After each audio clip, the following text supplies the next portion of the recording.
So verse 3, I have trodden the winepress alone. The winepress alone.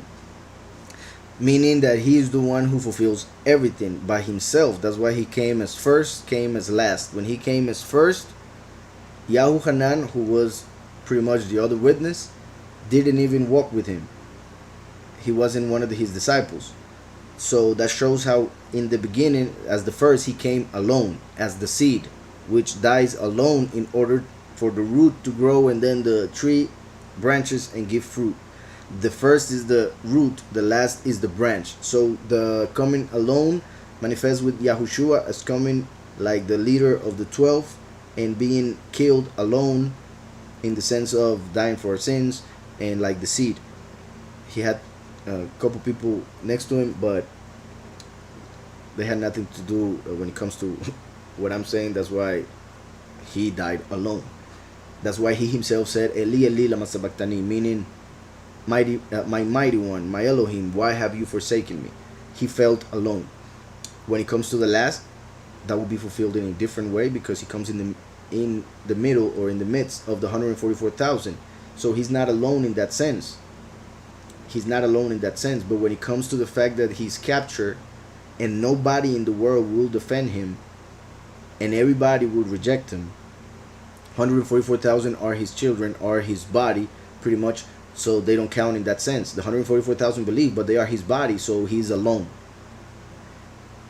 in the spiritual sense. That's why the first fulfilled it in the literal, the last in the spiritual. So I have trodden the winepress alone. He has to come and show the many who are the grapes that they are wrong, that their doctrine is not the true doctrine. So he's not coming with a huge ministry helped by a specific government or by a specific ministry or whatever. He doesn't come with the things that this world expects or wants in those churches, which they receive pretty much in those churches. He comes alone, in the sense that nobody will be teaching the same doctrine other than those who are his. So he's alone in doctrine. He's alone in everything else, pretty much, many ways. But I repeat, spiritually, for he is in the midst of 144,000. So physically, he has family, those who believe the same doctrine that he's teaching alone. So I have trodden the winepress alone, and from the peoples no one was with me. No one was with me. Like I said, even the witness like Eliyahu is one of his children, spiritually speaking. So him as leader is alone, even being next to the other witness. In that sense, he is alone, in the sense that he taught that doctrine to that witness and the rest of the 144,000. Also, this could be taken as because many people ask me if the two witnesses will appear together or separate. So this verse could be taken as separate, but for many reasons I do believe that is more like what I just mentioned of Eliyahu being his child, just like Yitzhak was Abraham's child, and Abraham was going alone through the earth with his family, and he was alone in his belief. So that's what I mean, where is being said here. I have trodden the winepress alone, and from the peoples no one was with me. The nations will not accept him. They won't help him. From the peoples no one was with me. For I have trodden them in my anger.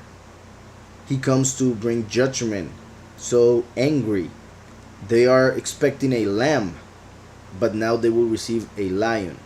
So he comes angry, and people will not understand that, so they will take him as evil, mean, this and that. Even more so with the fact that nowadays everybody is expecting for people to speak politically, to be politically correct, and that is not something that Yahweh will do, because something is right and something isn't. Nothing is politically correct yet incorrect in another sense. Is either correct or not. Truth To be politically correct is to be a hypocrite, to be false, to be a politician, and everybody knows what politicians do. So, Yahweh is no politician. He is the truth, which has nothing to do with politics. So, I have trodden the winepress alone, and from the peoples no one was with me. For I have trodden them in my anger. That's why they are not with him, because he himself trodden them with his anger. So the fact that he's angry makes everybody in the world hate him and go away from him and not support him and not want to hear from him. For I have trodden them in my anger and trampled them in my fury.